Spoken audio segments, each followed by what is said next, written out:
الرحمن الرحيم الحمد لله الذي لا يبلغ مدحته القائلون ولا يحصي نعماه العادون ولا يؤدي حقه المجتهدون الذي لا يدركه بالهمم ولا يناله قوس فتن الذي ليس لصفته حد محدود ولا نعت موجود ولا وقت معدود ولا أجل ممدود فطر الخلائق بقدرته ونشر الرياح برحمته ثم الصلاة والسلام والتحية والإكرام على سيدنا سيد المرسلين وخاتم النبيين وشفيع المذنبين ورحمة للعالمين أبي القاسم محمد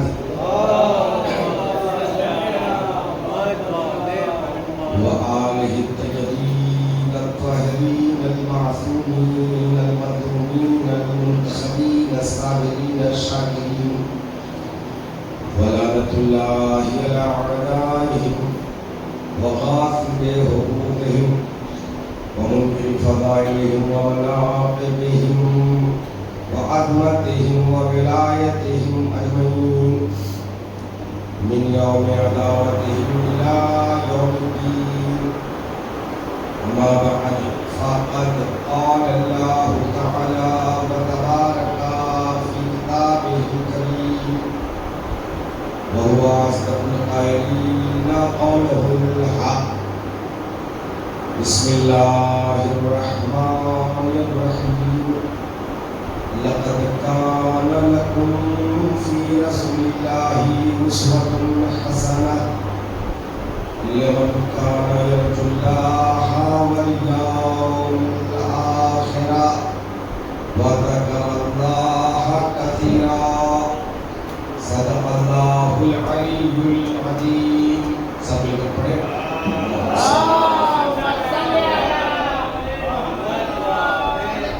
السلام على الحسين وعلى علي بن الحسين وعلى أولاد الحسين وعلى أصحاب الحسين صلوات الله.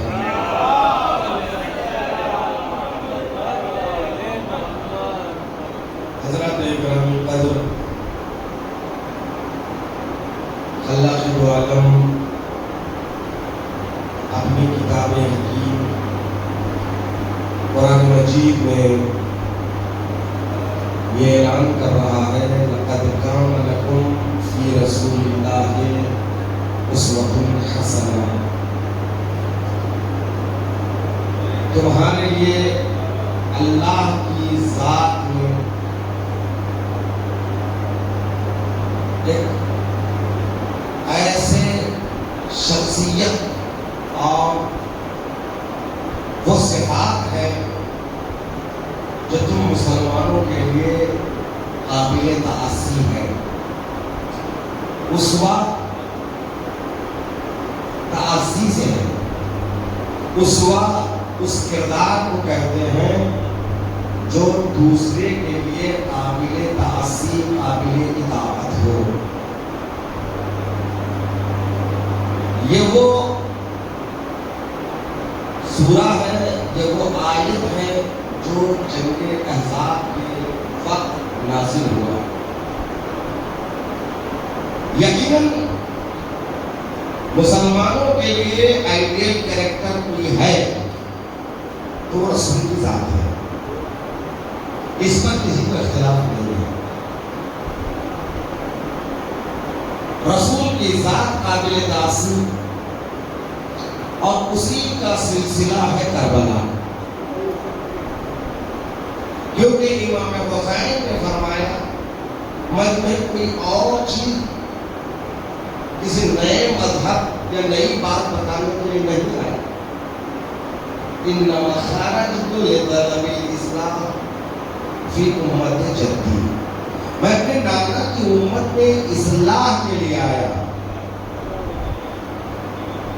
وأريد، اور میرا ارادہ یہ ہے ان آمر بالمعروف وانہا عن المنکر، اريد ان اسیر بسیرت جدی، یعنی کسی اور راستے پر چلنے کے لیے حسین نہیں آئے، سیرت رسول پر چلتے ہوئے برائیوں سے روکنے اور نیکیوں کی ہدایت کے لیے انہوں نے قیام کیا۔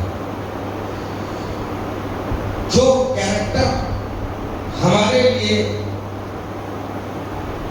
نمونہ عمل ہے، اسی کی بات کو حسین آگے لے جا رہے ہیں۔ لہذا عزیزان محترم، ان مجلسوں میں ہم کوئی ایسی بات پیش نہیں کرنے والے ہیں جو کسی کے لیے نہیں ہو،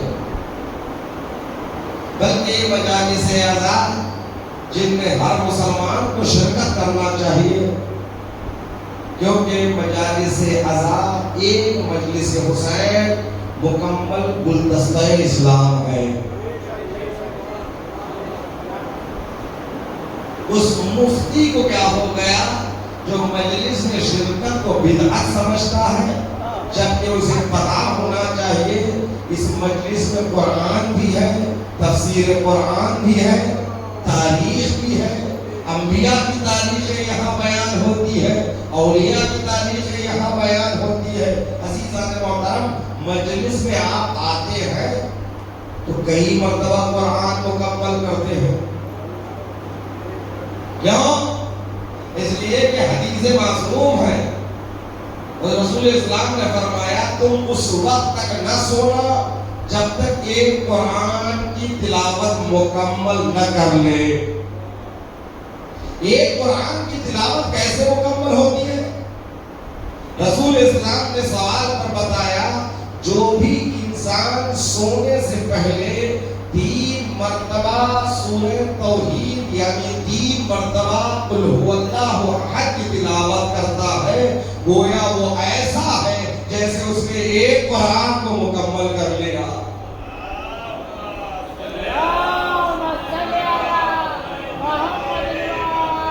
3 سورہ اخلاص، 3 مرتبہ سورہ توحید یعنی قل هو اللہ احد اگر کوئی پڑھ لے تو گویا اس نے ایک قرآن کو مکمل طور پر پڑھ لیا۔ ایک مجلس رضا میں کم سے کم 2-3 مرتبہ تو آپ 3 مرتبہ قل هو اللہ احد پڑھتے ہیں۔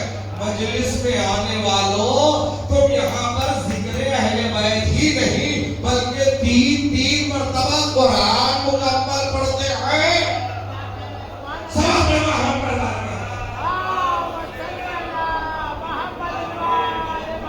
تو یہاں قرآن بھی ہے، اور جو بھی خطیب عالم رونق افروز ممبر ہوتا ہے قرآن ہی کی آیت کو سرنامہ سخن قرار دیتا ہے، اور اس کے بعد اسی کی تفسیر کرتا ہے، اس کے ذہن میں آپ کو واقعات بیان کرتا ہے، تفسیر بیان کرتا ہے۔ تو عزیزان محترم، یہ سب کچھ جو دین بیان ہو رہا ہے، یہ صرف کس کے صدقے میں بیان ہو رہا ہے؟ یہ اداکار یہ سید الشہداء کا طفیل ہے کہ ہماری قوم کا بچہ اگر اسلام سے آشنا ہو رہا ہے تو فرش عزا کی دولت ہے۔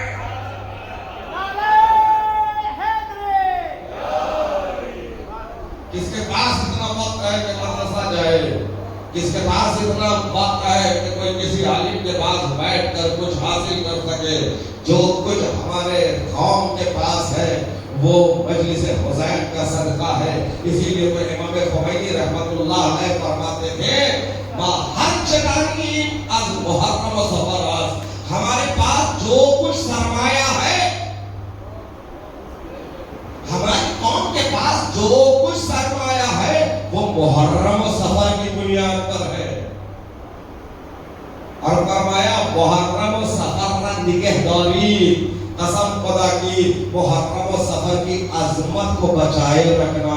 یعنی امام خمینی جس نے تخت شہنشاہیت کو ٹھکرا کر، جس نے تخت شہنشاہیت کو الٹ کر انقلاب کے چراغ کو فانوس ایران میں روشن کیا، وہ حکمت انقلاب کو بتا رہا ہے کہ دیکھو ہم نے طاقت کے بلبوتے پر انقلاب نہیں لایا، ہمارا انقلاب حسینی انقلاب ہے، کربلائی انقلاب ہے۔ جب یہ انقلاب کربلائی انقلاب ہے، جب بھی اس انقلاب سے وقت کا یزید ٹکرائے گا تو پھر انقلاب کا رہبر حسینی راستے پر چلتے ہوئے اس کے آنکھوں میں آنکھیں ڈال کر اسی طرح جواب دے گا۔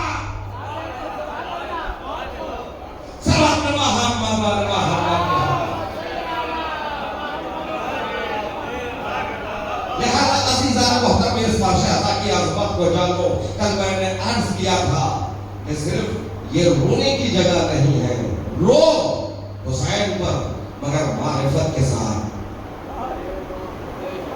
روایتیں موجود ہیں نا، جو بھی روئے رلائے یا رونے والی کی صورت بنائے فَلَهُ الْجَنَّةُ، اس پر جنت واجب ہے، زیارتوں کے لیے بھی ہے۔ من زار قبر الحسین فَلَهُ الْجَنَّةُ، جو بھی قبر حسین کی زیارت کرے گا اس پر جنت واجب ہے۔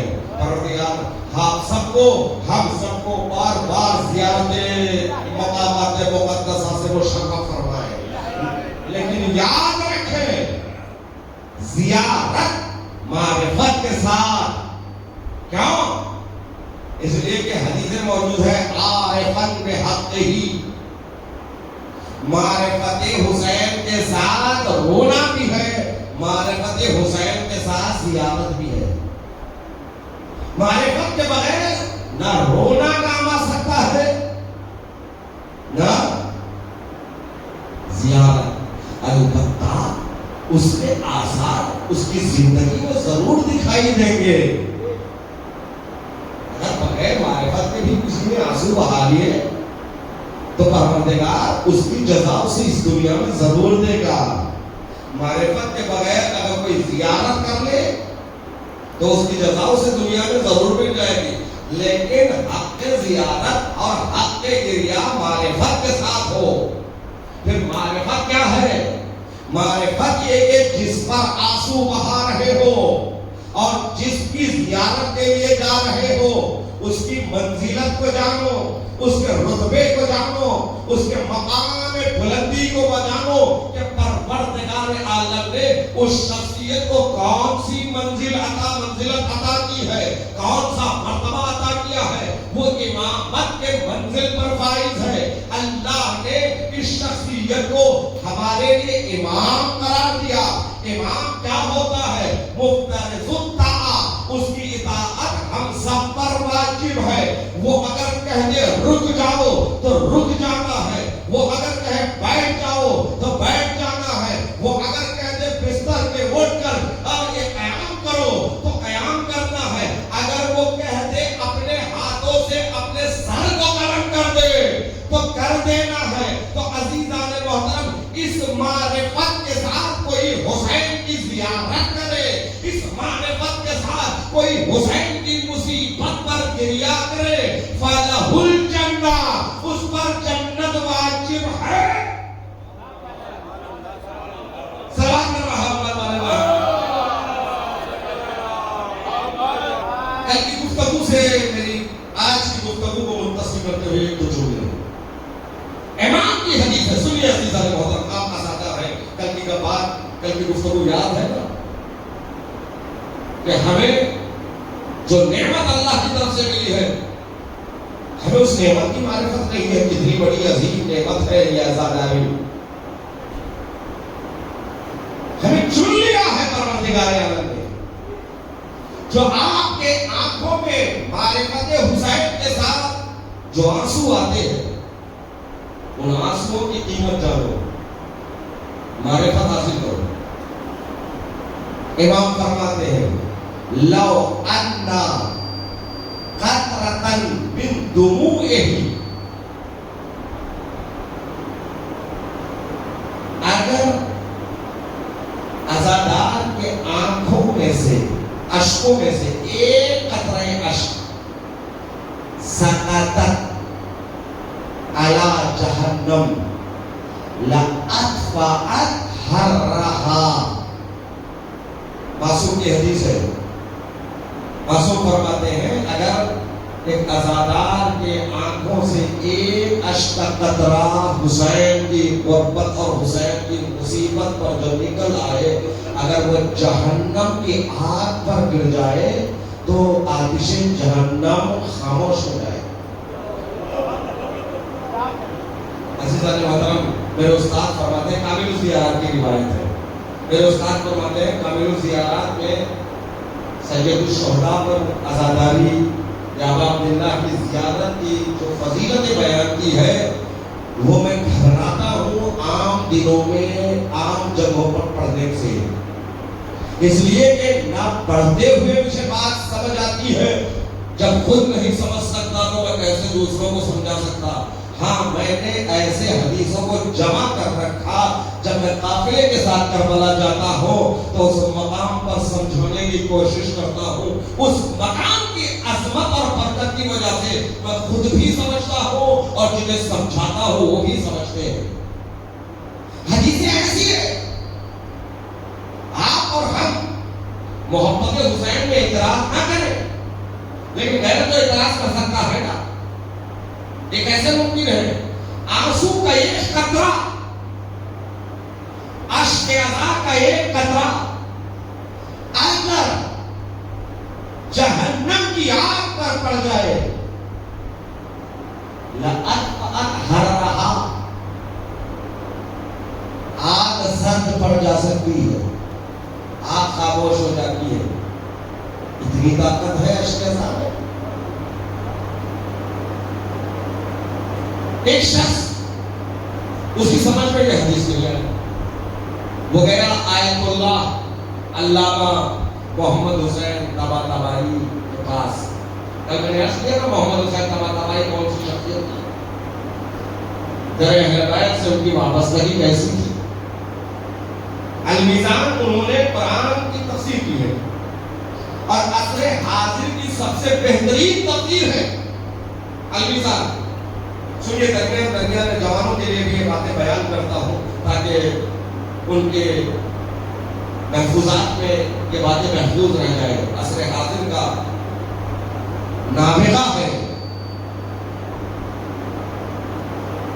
جو اس وقت قم میں صحن حضرت معصومہ میں دفن ہے، علامہ محمد حسین طباطبائی.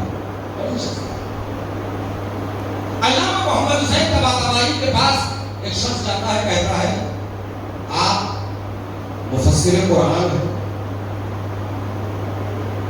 آپ بتائیے کیا یہ حدیث صحیح ہے کہ امام نے فرمایا، امام جعفر الصادق علیہ السلام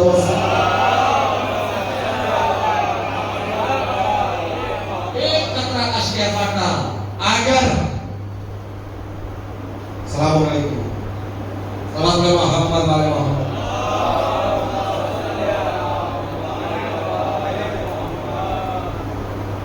امام کی حدیث ایک قطرے اشک عزا اگر آتش جہنم پر گر جائے لأطفأت حرہا،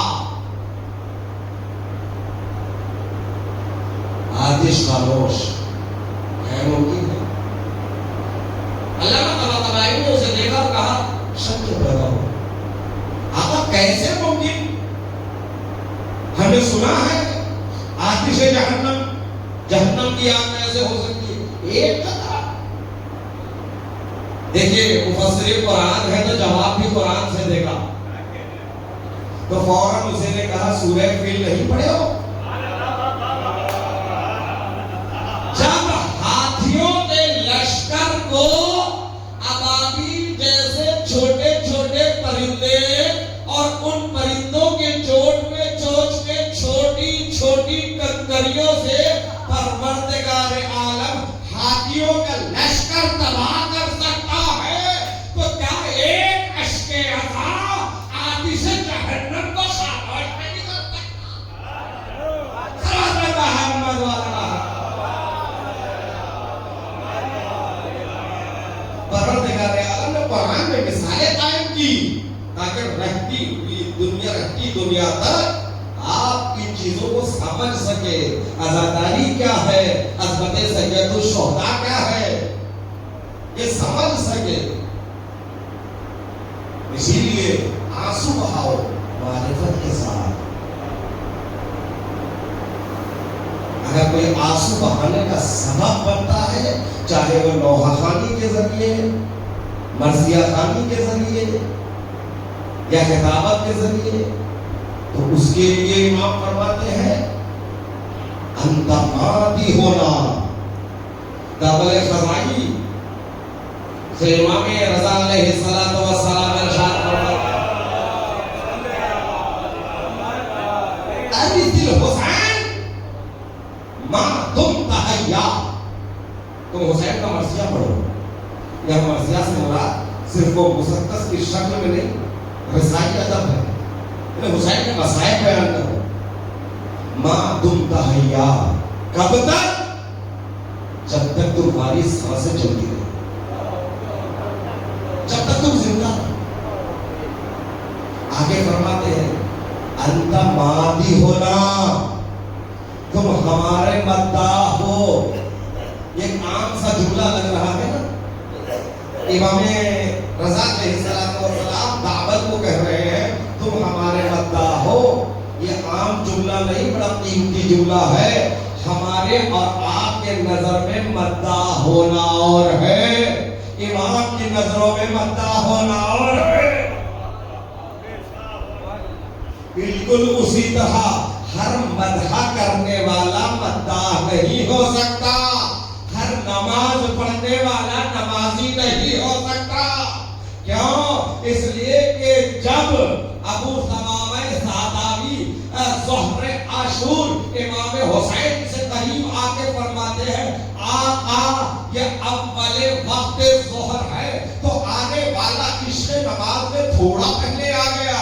امام حسین رکتے ہیں, تھوڑی دیر کے بعد آسمان پر نگاہ کی اور فرمایا ہاذا اول وقتھا, یہ ظہر کا اول وقت ہے. اور آگے فرمایا ان اللہ جعلک من المصلین الذاکرین, پروردگار آپ کو نماز گزاروں میں شمار کرے. آنے والا بے نمازی نہیں تھا, وقت پر آیا, وہ نماز پڑھنے والا تھا, وہ روزانہ نماز پڑھنے والا تھا. جب نماز پڑھنے والا تھا تو پھر امام حسین نے یہ دعا کیوں کی, پروردگار تجھے نماز گزاروں میں شمار کرے. تو پتا چلا ہر نماز پڑھنے والا نمازی نہیں ہو سکتا. جو امام کے نظروں میں نمازی ہوگا بس وہ نمازی ہے. ہر مدح کرنے والا, ہر نوحہ پڑھنے والا وہ مداح نہیں ہو سکتا. خلوص سے پڑھنے والا جو امام کی نظروں میں مداح ہوگا وہی مداح ہوگا. سبق رہا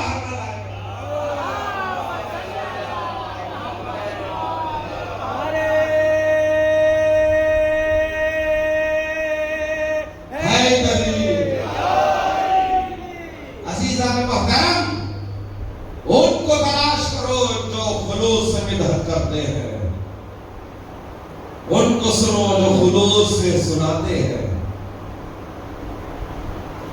اگر سنانے والا, پڑھنے والا شہرت کا بھوکا ہے تو کیا آپ اور ہم دونوں شہرت کے پیچھے جائیں گے؟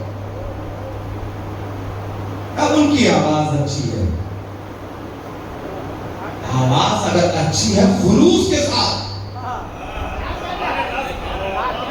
تو بالکل اس کو آگے آنا چاہیے. آواز اچھی ہے, نیت میں خلوص نہیں ہے. اتنے اچھی آوازیں والے تھے صدر اسلام میں, مگر اذان دینے کے لیے رسول نے اس کا انتخاب کیا جس کا شین بھی درست نہیں تھا. ابتدائے اسلام ہے, جناب بلال کو مؤذن بنا کر رسول اسلام نے رہتی دنیا تک امت کو یہ طریقہ بتایا. لقد کان لکم فی رسول اللہ اسوۃ حسنہ, یہ اسوہ حسنہ رسول کو سیکھو, آوازوں پہ مت جاؤ, اس کی نیت کو دیکھو, خلوص کو دیکھو. سبق رہا